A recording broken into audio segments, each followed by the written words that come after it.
Hi అండి, నమస్తే. Welcome back to Vijaya's kitchen. ఇవాల్టి మన వీడియోలో కొన్ని పనులకు మనకు ఇబ్బంది కలుగుతుంటాయి కదండి కిచెన్లోకి. ఆ కిచెన్లోకి కొన్ని పనులు ఇబ్బంది కలగకుండా కొద్దిపాటి టిప్స్ను మనము తెలుసుకున్నామంటే అన్ని పనులు కూడా చాలా ఈజీగా మనము ఇంట్లో పనులు చేసుకోవచ్చండి. ఇప్పుడు ఆ టిప్స్ ఏంటి, ఎలా ఫాలో కావాలో ఇప్పుడు వీడియోలోకి వెళ్ళి చూసేద్దామండి. ముందుగా టిప్ నెంబర్ 1 వచ్చేసి, మనము బెండకాయలని కట్ చేసేటప్పుడు జిగురుగా ఉంటుంది కదండి.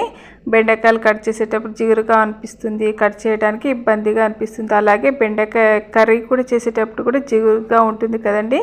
అలాంటప్పుడు ఇలా ట్రై చేయండి. నిమ్మకాయ రసాన్ని నైఫ్కు ఈ విధంగా కాస్త అంటించారంటే అసలు బెండకాయలు చాలా ఈజీగా ఈ విధంగా కట్ చేసుకోవచ్చండి. జిగురు అనేది అస్సలు అంటదండి.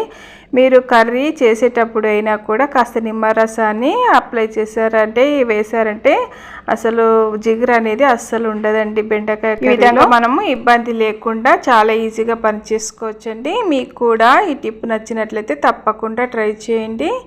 టిప్ నెంబర్ 2 వచ్చేసి, ఇక్కడ మనం ఏవైనా సామాన్లు తెచ్చుకున్నప్పుడు బయట నుంచి ఇలాంటి కవర్స్ వస్తుంటాయి కదండి.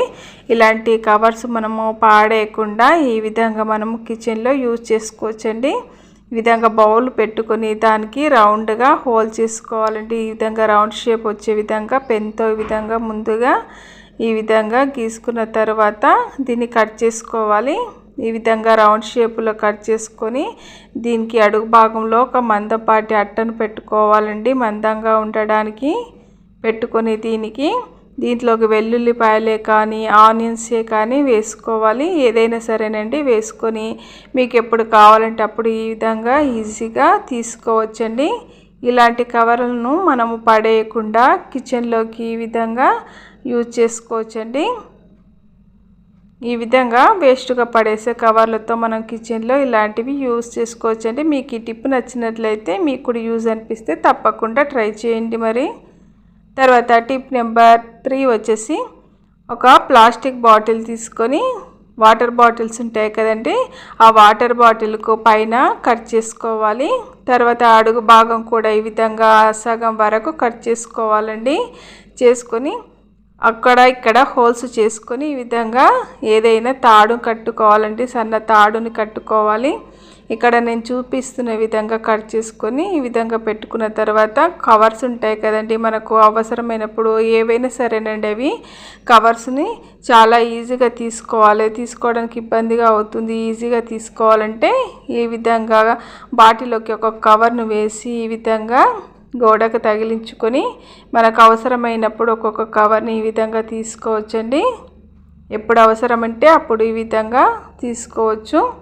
అన్నీ ఒకే దగ్గర ఉంటే మనము ఇబ్బంది పడుతుంటాం కదా. ఈ విధంగా చేసుకోండి.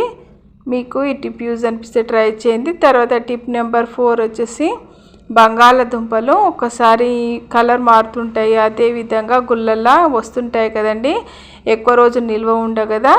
అలాంటప్పుడు ఈ విధంగా వెల్లుల్లి రెబ్బలను ఈ విధంగా బంగాళదుంపలో వేశారంటే ఎక్కువ రోజులు నిల్వ ఉంటాయండి. బంగాళదుంపలు అనేది కలర్ మారకుండా, చెడిపోకుండా, పైన గుల్లగా రాకుండా ఉంటాయండి. ఈ విధంగా వెల్లుల్లి రెబ్బలు వేయడం వలన ఎక్కువ రోజులు నిల్వ ఉంటాయి. ఈ టిప్ మీకు కూడా యూజ్ అనిపిస్తే తప్పకుండా ట్రై చేయండి. తర్వాత టిప్ నెంబర్ 5 వచ్చేసి, వెల్లుల్లిపాయలు మనకు ఒకసారి తెచ్చుకున్నప్పుడు అవి కాస్త త్వరగా వాడిపోతుంటాయి, అలాగే పురుగు కూడా పడుతుంటాయండి. వెల్లుల్లిపాయలు ఎక్కువ రోజు స్టోర్ ఉండాలి, ఫ్రెష్గా ఉండాలి అంటే ఈ విధంగా ట్రై చేయండి. వెనిగర్ ఉంటుంది కదండి, వెనిగర్ని కొద్దిగా టిష్యూ పేపర్లోకి తీసుకొని ఈ విధంగా వెల్లుల్లిపాయలకు ఈ విధంగా అప్లై చేశారంటే, అన్ని వెల్లుల్లిపాయలకు అప్లై చేసి పెట్టారంటే వెల్లుల్లిపాయలు అనేది చెడిపోకుండా ఫ్రెష్గా ఉంటాయండి. మీకు కూడా ఈ టిప్ యూజ్ అనిపిస్తే మీరు కూడా తప్పకుండా ట్రై చేయండి.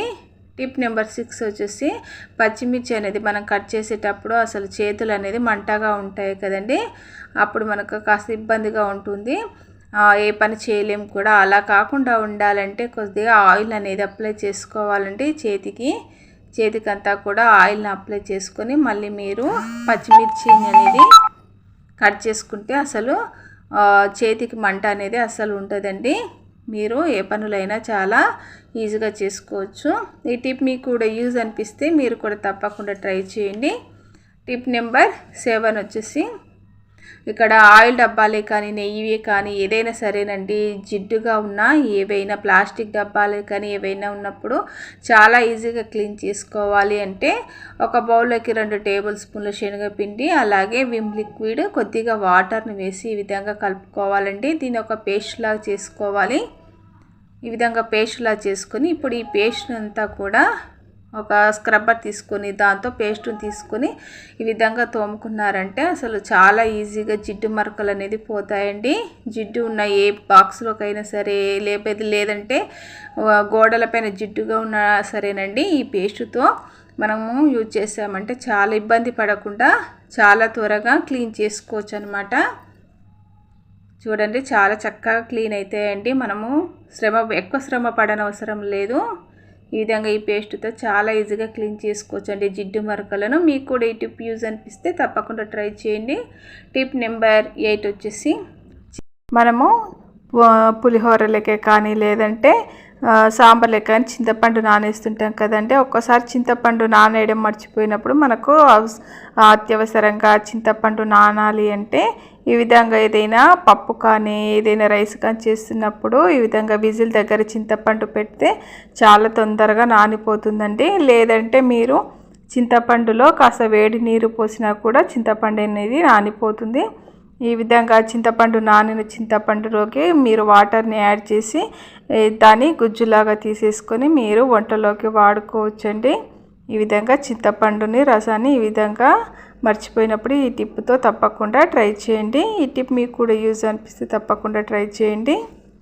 తర్వాత టిప్ నెంబర్ 9 వచ్చేసి మనకు పల్లీలు అనేది అంత ఈవెన్గా వేగిపోవాలి, త్వరగా వేగిపోవాలి అంటే పొట్టు కూడా చాలా ఈజీగా రావాలంటే పల్లీలు వేయించుతున్నప్పుడు ఇలా కొద్దిగా వాటర్ అనేది స్ప్రింకిల్ చేయాలండి. స్ప్రింకిల్ చేసి మళ్ళీ మామూలుగా ఫ్రై చేసుకోవాలి. చేసుకుంటే ఈవెన్గా అంతా పల్లీలు అనేది బాగా ఫ్రై అవుతాయి లోపటి వరకు. ఇలా ఫ్రై చేసుకున్న తర్వాత కంప్లీట్గా చల్లారిన తర్వాత కాస్త చేతితో ఇలా అంటే సరేనండి, వేలతో ఇలా అంటే పొట్టు అనేది కూడా చాలా చాలా ఈజీగా వచ్చేస్తుంది. మనం పొట్టు తీయడానికి కూడా ఎక్కువ శ్రమ పడనవసరం లేదు. పొట్టు తీయడానికి లోపటి వరకు అంతా ఈవెన్గా ఫ్రై అవుతాయి. ఈ టిప్ మీకు యూజ్ అనిపిస్తే ట్రై చేయండి. తర్వాత టిప్ నెంబర్ 10 వచ్చేసి ఇప్పుడు ఎండాకాలం కదండి, మామిడికాయలు ఒక్కసారి ఎక్కువగా ఉన్నాయి, వాటిని స్టోర్ చేసుకోవాలి, ఎక్కువ రోజు స్టోర్ చేసుకోవాలి, పాడవకుండా అవసరమైనప్పుడు యూజ్ చేసుకోవాలంటే ఇలా ట్రై చేయండి. మామిడికాయలను ఈ విధంగా అంతా కూడా పీల్ తీసేసుకోవాలండి. ఈ విధంగా చెక్క అంతా తీసిన తర్వాత ఈ విధంగా తురుముకోవాలండి. మామిడికాయల్ని ఈ విధంగా తురుముకున్న తర్వాత ఇప్పుడు తురుముకున్న ఈ మామిడికాయ తురుమంతా కూడా వీటిలోకి కొద్దిగా సాల్ట్ అనేది యాడ్ చేయాలి. ఇక్కడ నేను 1.5 స్పూన్ సాల్ట్ని యాడ్ చేస్తున్నాను. మీకు ఎక్కువగా ఉంటే మరి కాస్త ఎక్కువగా యాడ్ చేసుకోవచ్చండి. సాల్ట్ని యాడ్ చేసి ఇదంతా కూడా ఒకసారి బాగా కలుపుకోవాలి. కలుపుకొని ఏదైనా జార్లోకి కానీ ఏదైనా ఎయిర్ టైట్ బాక్స్లోకి పెట్టుకొని ఫ్రిడ్జ్లో స్టోర్ చేసుకున్నారంటే మీకు ఎక్కువ కాలం స్టోర్ ఉంటుంది. అలాగే పులిహోరలోకి కాయపప్పులోకి ఇందులోకైనా ఎప్పుడు కావాలంటే అప్పుడు మీరు దీన్ని యూజ్ చేసుకోవచ్చు అంటే ఎక్కువ రోజులు నిల్వ ఉంటుందండి. ఎక్కువగా మామిడికాయలు ఉన్నప్పుడు ఈ విధంగా ట్రై చేయండి, అస్సలు పాడు కావదండి. ఈ టిప్స్ అన్నీ నచ్చినట్లయితే మీరు కూడా తప్పకుండా ట్రై చేయండి. ట్రై చేసి ఎలా వచ్చిందో మరి నాకు కామెంట్ చేయండి. అలాగే మీ ఫ్రెండ్స్ అందరికీ ఫ్యామిలీ మెంబర్కి షేర్ చేయండి. వీడియో నచ్చినట్లయితే మాత్రం లైక్ చేయడం మర్చిపోకండి. మరిన్ని మంచి మంచి వీడియోస్ కోసం నా ఛానల్ని తప్పకుండా సబ్స్క్రైబ్ చేయడం మర్చిపోకండి. Thanks for watching.